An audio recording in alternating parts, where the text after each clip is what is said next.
Dagon. I am writing this under an appreciable mental strain, since by tonight I shall be no more. Penniless, and at the end of my supply of the drug which alone makes life endurable, I can bear the torture no longer, and shall cast myself from this garret window into the squalid street below. Do not think from my slavery to morphine that I am a weakling or a degenerate. When you have read these hastily scrawled pages you may guess, though never fully realise, why it is that I must have forgetfulness or death.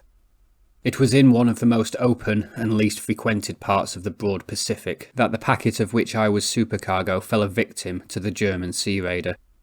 The Great War was then at its very beginning, and the ocean forces of the Hun had not completely sunk to their later degradation, so that our vessel was made a legitimate prize, whilst we of her crew were treated with all the fairness and consideration due us as naval prisoners.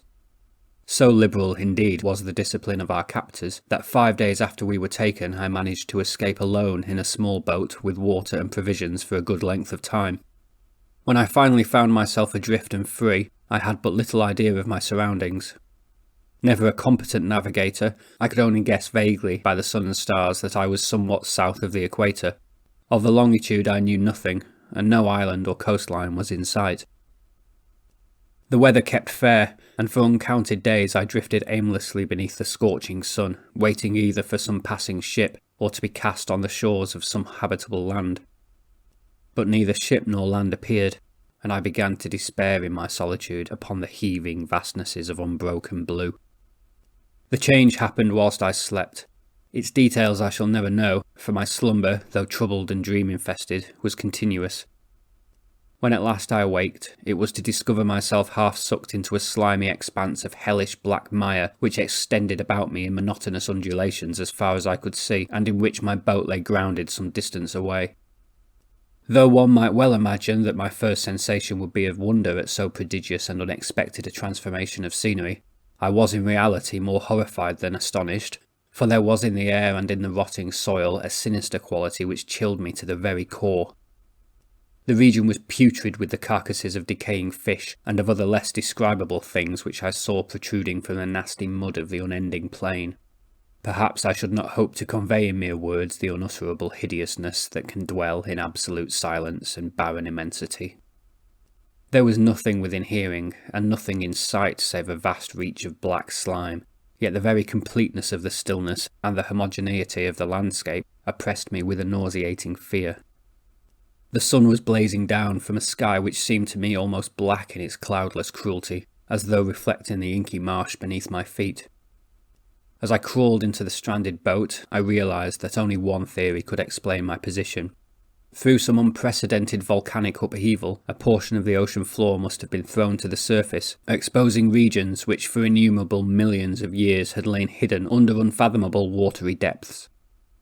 So great was the extent of the new land which had risen beneath me, that I could not detect the faintest noise of the surging ocean, strain my ears as I might, nor were there any seafowl to prey upon the dead things. For several hours I sat thinking or brooding in the boat, which lay upon its side and afforded a slight shade as the sun moved across the heavens. As the day progressed, the ground lost some of its stickiness, and seemed likely to dry sufficiently for travelling purposes in a short time. That night I slept but little, and the next day I made for myself a pack containing food and water, preparatory to an overland journey in search of the vanished sea and possible rescue. On the third morning, I found the soil dry enough to walk upon with ease. The odour of the fish was maddening, but I was too much concerned with graver things to mind so slight an evil, and set out boldly for an unknown goal. All day I forged steadily westward, guided by a faraway hummock which rose higher than any other elevation on the rolling desert. That night I encamped, and on the following day still travelled toward the hummock, though that object seemed scarcely nearer than when I had first espied it. By the fourth evening, I attained the base of the mound, which turned out to be much higher than it had appeared from a distance, an intervening valley setting it out in sharper relief from the general surface. Too weary to ascend, I slept in the shadow of the hill. I know not why my dreams were so wild that night, but ere the waning and fantastically gibbous moon had risen far above the eastern plain, I was awake in a cold perspiration, determined to sleep no more. Such visions as I had experienced were too much for me to endure again, and in the glow of the moon I saw how unwise I had been to travel by day. Without the glare of the parching sun, my journey would have cost me less energy. Indeed, I now felt quite able to perform the ascent which had deterred me at sunset. Picking up my pack, I started for the crest of the eminence. I have said that the unbroken monotony of the rolling plain was a source of vague horror to me, but I think my horror was greater when I gained the summit of the mound and looked down the other side into an immeasurable pit or canyon whose black recesses the moon had not yet soared high enough to illumine. I felt myself on the edge of the world, peering over the rim into a fathomless chaos of eternal night. Through my terror ran curious reminiscences of Paradise Lost and of Satan's hideous climb through the unfashioned realms of darkness. As the moon climbed higher in the sky, I began to see that the slopes of the valley were not quite so perpendicular as I had imagined. Ledges and outcroppings of rock afforded fairly easy footholds for descent, whilst after a drop of a few hundred feet, the declivity became very gradual. Urged on by an impulse which I cannot definitively analyse, I scrambled with difficulty down the rocks and stood on the gentler slope beneath, gazing into the Stygian deeps where no light had yet penetrated. All at once my attention was captured by a vast and singular object on the opposite slope, which rose steeply about 100 yards ahead of me, an object that gleamed whitely in the newly bestowed rays of the ascending moon. That it was merely a gigantic piece of stone I soon assured myself, but I was conscious of a distinct impression that its contour and position were not altogether the work of nature.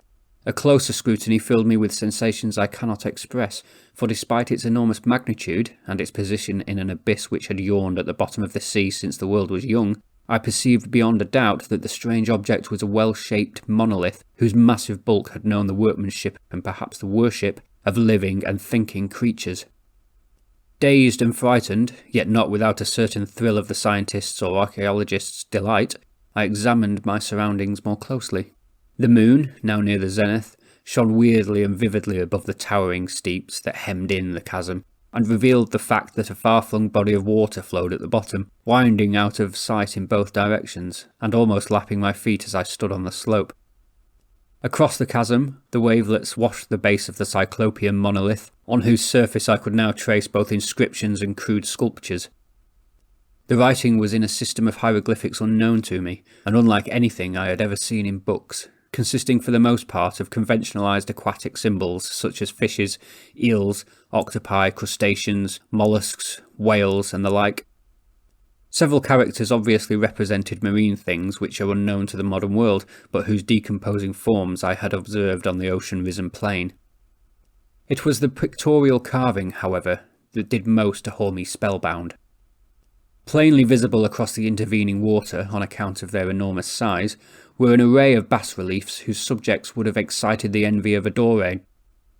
I think that these things were supposed to depict men, at least a certain sort of men, though the creatures were shown disporting like fishes in the waters of some marine grotto, or paying homage at some monolithic shrine which appeared to be under the waves as well. Of their faces and forms I dare not speak in detail, for the mere remembrance makes me grow faint. Grotesque beyond the imagination of a Poe or Bulwer, they were damnably human in general outline despite webbed hands and feet, shockingly wide and flabby lips, glassy, bulging eyes, and other features less pleasant to recall. Curiously enough, they seemed to have been chiselled badly out of proportion with their scenic background, for one of the creatures was shown in the act of killing a whale, represented as but little larger than himself. I remarked, as I say, their grotesqueness and strange size, but in a moment decided that they were merely the imaginary gods of some primitive fishing or seafaring tribe, some tribe whose last descendant had perished eras before the first ancestor of the Piltdown or Neanderthal man was born. Awestruck at this unexpected glimpse into a past beyond the conception of the most daring anthropologist, I stood musing whilst the moon cast queer reflections on the silent channel before me. Then suddenly I saw it. With only a slight churning to mark its rise to the surface, the thing slid into view above the dark waters. Vast, Polyphemus-like, and loathsome, it darted like a stupendous monster of nightmares to the monolith, about which it flung its gigantic scaly arms, the while it bowed its hideous head and gave vent to certain measured sounds. I think I went mad then. Of my frantic ascent of the slope and cliff, and of my delirious journey back to the stranded boat, I remember little. I believe I sang a great deal, and laughed oddly when I was unable to sing. I have indistinct recollections of a great storm some time after I reached the boat. At any rate, I know that I heard peals of thunder and other tones which nature utters only in her wildest moods. When I came out of the shadows, I was in a San Francisco hospital, brought thither by the captain of the American ship which had picked up my boat in mid-ocean. In my delirium I had said much, but found that my words had been given scant attention. Of any land upheaval in the Pacific, my rescuers knew nothing, nor did I deem it necessary to insist upon a thing which I knew they could not believe.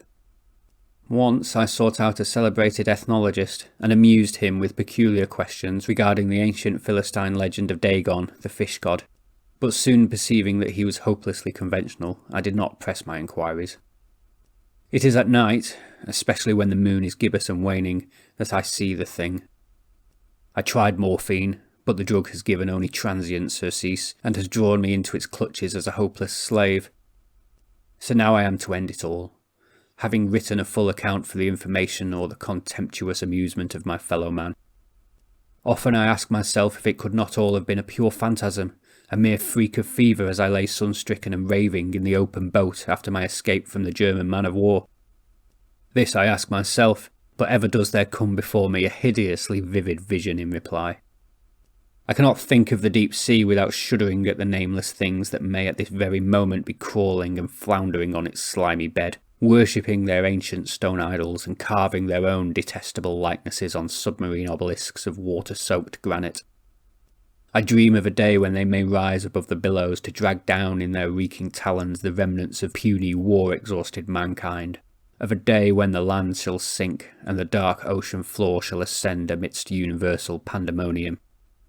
The end is near. I hear a noise at the door, as of some immense slippery body lumbering against it. It shall not find me. God, that hand! The window! The window!